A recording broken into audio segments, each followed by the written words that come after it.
Hey Dan, welcome to the program. I think it's the first time we've had you on. How you doing?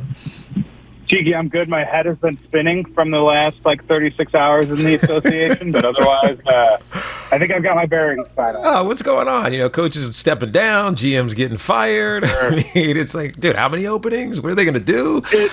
It's funny. I wrote this in my column yesterday. It's like it's that. It's like Pavlovian now for me. I hear that that alert from my phone, and That's I'm just right. like, oh god. Yeah, what happened now? What team is in total chaos now? Who's it going to be next? Yeah, right. It's going to be Philadelphia if they keep blowing 18 and 25, 26-point leads and ultimately getting bounced as the number one seed. There might be another number one seed bounce, and I'll stick right at home for you to begin with. Kawhi Sure. Leonard banged up. I gave him no chance yesterday at the end of my show, thinking the Utah Jazz clearly had the advantage, but Paul George, maybe I'm just not paying close enough attention to what Paul George has been doing. He's been 30 points in 3 straight games. It's almost like he's on a mission. Like, what, as you see it, what's gotten into, and I mean this in a positive way, to Paul George? Well, Tiki, I say this, I use this collective we as sort of society as well. We can be a little lazy on this stuff, right? And No Paul doubt. George, No doubt. And Paul George is an easy target, right? Yep. Playoff P is a terrible nickname, especially if you give it to yourself. That is no good can come from that. Pandemic P was a much better nickname, and it's an easy joke. And honestly, and he was very bad in the bubble last year. He has found himself over the course of his playoff career kind of on he's had a front row seat for amazing playoff moments that have typically happened against him. Like the Damian Lillard wave bye-bye 3-point shot. Paul George is right there, right? So I think it's just kind of easy to roll your eyes and be like, Paul George, whatever. He's just this nagging B- that is always around. But in reality, this is a guy who was an All-NBA player this year, deservedly so. He was terrific this season. He's had an amazing career, and he's been, generally speaking, pretty good in the playoffs.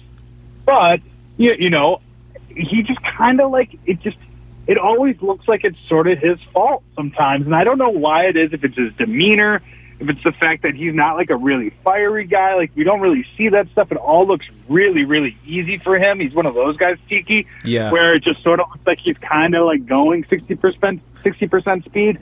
But, man, he went to another level last night. And I want to say this. I tweeted this last night, and I think it needs to be repeated. When they were down 2-0 to Dallas, people were killing the Clippers, and deservedly so. Talking about how they were going to quit, how they had no heart, no toughness. And how differently do we view this team now that they've stood down 2-2-0 deficits?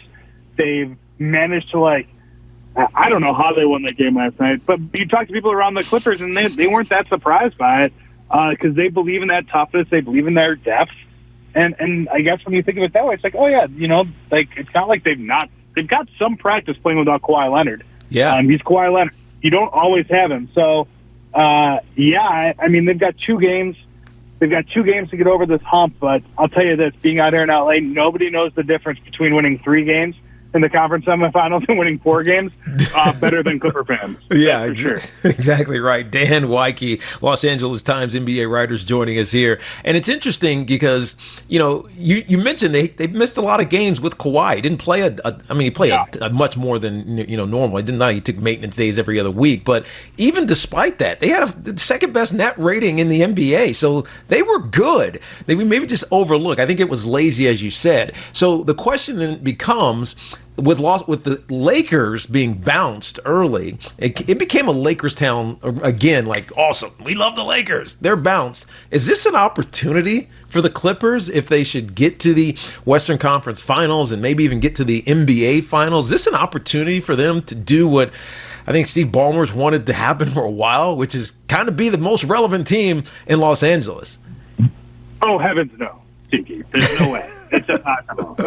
They could win every game from here through the finals by 50 points, and that wouldn't be the case. Wow. There would be people in Los Angeles, Clipper fans for sure, who would deserve this, who have been through all sorts of just tragedy and strife. Can you imagine? Life is hard enough. choosing to walk into an organization where you've seen your team get shot down by Josh Smith and Corey Brewer.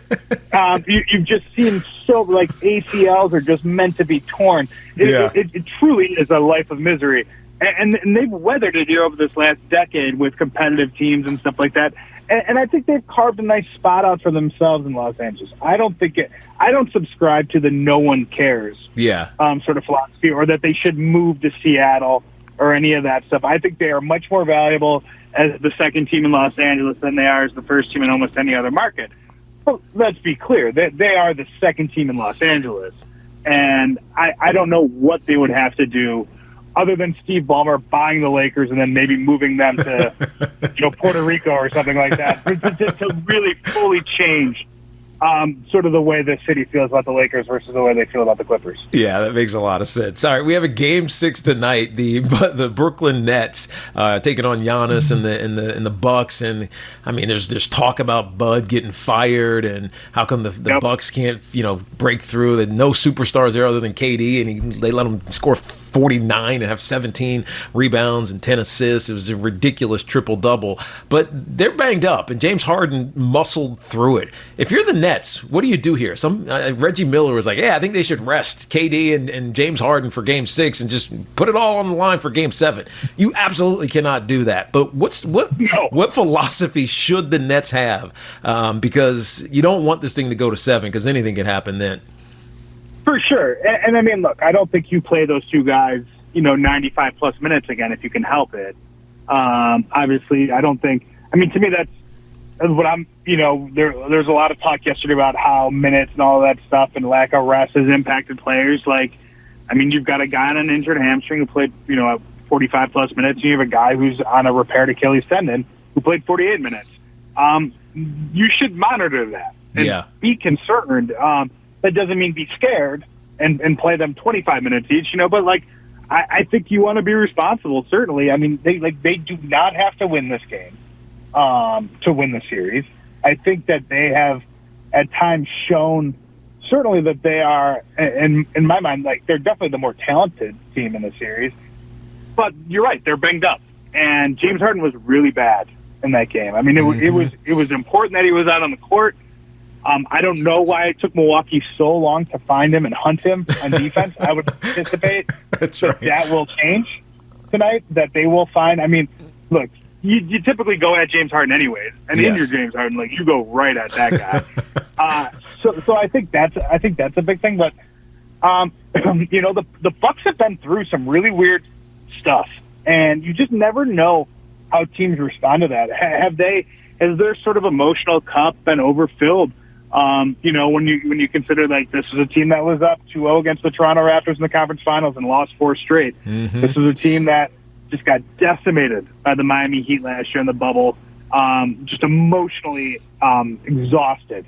Is that they've heard all of this stuff about how Mike Budenholzer can't coach in the playoffs and how are they going to stand up to that stuff, and are they going to fight, or have they had enough? And I think it's a really fascinating question, because this does feel sort of like a pivot point for their organization. Obviously, their future is very bright. They have Giannis Antetokounmpo under contract. They have Chris Middleton under contract. They have Jrue Holiday under contract. They've got very good players. That's always step one. But there's a pretty good coach that's available as of today. Yep. Rick Carlisle, no doubt. And I think if you are a team that is looking, Rick Carlisle has done this before. He also had it done to him too by Larry Brown in Detroit. But if you're looking, to maybe get that extra 1% to 2% better, it changes and totally out of the question. I just think it's it's one of those things. It's just such a dirty business. You play months and months and months, and you do all of this stuff, over 82 games, or this year over 72 games, and then you make a couple bad decisions in a playoff series, and here you are on the hot seat. See you later. It's the playoffs there's nothing quite like it. It's why my phone is going off every 10 minutes. I believe it. Dan Woike, Los Angeles Times writer, columnist, is joining us here. Dan, if some of these rumors are correct, and I don't know the truth around this with CP3, Chris Paul, that he actually tested positive for COVID. I mean, maybe it means he's not vaccinated. I thought he was. I thought I heard one of these guys say it on the tube yesterday, but maybe he's not. Like, is he literally the most unlucky person in the history of the NBA? He's one of them. I mean, I think it's like, again, it's like that's this weird thing. It's like I'm operating under the assumption that he's vaccinated. That is like generally speaking, like what I've heard. I think, I mean, I covered the Clippers for years, Tiki. I've seen Chris Paul tear up his thumb because he got caught on the inside of a jersey. Mm-hmm. I've seen him, I've seen him be on the cusp of an NBA Finals berth with the Rockets, and then his hamstring just quit on him. I think it's this is a guy who's put a ton on his plate over the last 2 years, not just on the court. I mean, running the NBA's Player Association, there may not be a worse time ever than to do it right now. Dealing with the different landmines between COVID, the bubble, vaccinations, and all that stuff. Like Chris Paul, the All-Star game, having to satisfy TV partners and all that stuff, right? Chris Paul is involved in every bit of that. And he's still figured out a way to take the Suns to this level. It's sad. It's honestly like I was there covering the Lakers in game 1 when he hurt his shoulder, and I was sad. It was like, oh man, like that. It was like 4 minutes into the game, Tiki, and like for this to happen again, the only thing I'll say is that like the Suns, to me, like they're gonna get a beaten up team either way, and the Clippers probably or the Jazz. I think they've got enough to kind of hold to sort of hold the fort. The tricky part is when you're in the health and safety protocols, it's not like you're in the gym every day. No, that's right. You know what I mean? And if it's 2 weeks, that's a long time. Yeah, his vaccination status and stuff might change some of that, and he may be able to do a little bit more than a player who had tested positive in December, say. Yeah. But I mean, it's 2 weeks out of the playoffs. It's hard to be thrown right back into it, especially when you're not a super young guy anymore. And I think that it is unfortunate that Chris Paul has found himself on this side of this time and time again. But it's sort of like it's why yesterday, weirdly, someone asked me what was the most surprising thing yesterday, and it wasn't Chris Paul and it wasn't Kawhi Leonard because those things kind of felt like sort of like. Okay, it was probably more like Zion and Stan Van Gundy. And even that probably shouldn't have been that surprising. No, so you're right. It was, it's just too bad that he's in this position again. That's for sure. Yeah, we're right. We're up against a break here, but I got to ask you this question. It seems like a lot of these teams with young stars, and maybe this explains what happened with Carlisle. We get Ty Lue that goes to the Clippers with the 2 stars, Steve Nash with the Brooklyn Nets, and Steve Kerr with obviously the Golden State Warriors. When you have like teams that have superstars, are we trending towards? And I was just talking about this in our last segment. It seems like teams are trending towards former players. You think that is actually the MO of some of these organizations now, because it feels like a lot of former players are getting in the head coaching job, but it's really with teams that have superstars on them. Well, I mean, I think I think right, like coaching is you have a couple different jobs when you're a coach. Strategy and schemes are certainly part of them. Those things I think are less important the more talented your team is, especially in basketball. Like you've got to run good stuff, but a lot of times good stuff is like, get the ball to Luka. Like find a good way to get the ball to Luka. And look, and if you're a coach, I mean, look, Rick Carlisle is a very good player. Mm-hmm. But if you're a coach, like, I mean, Rick Carlisle is a but he's demanding. Stan Van Gundy is very demanding. And that requires buy-in. And that's not, different players find it at different stages in their career. I mean, we've seen James Harden find it a little bit later here in Brooklyn, I think. It's just, I don't know. I do think former players kind of better know sort of that it's a players' league, especially guys that have played through this sort of era where superstars have been able to kind of call their own shots more. Yeah. But look, I think guys need to be coached too. It's a delicate balance teams are trying to walk. Yeah, no, you can see it. And it's interesting because there's a lot of openings. Dan, appreciate you hopping on for a couple of minutes. Good stuff, man. Appreciate you. All right, Tiki, be good. Have a good weekend. Most certainly. We'll talk again soon. Dan Woike. Thanks for watching. Make sure you like and subscribe, and don't forget to hit that bell to be notified when we drop fresh content.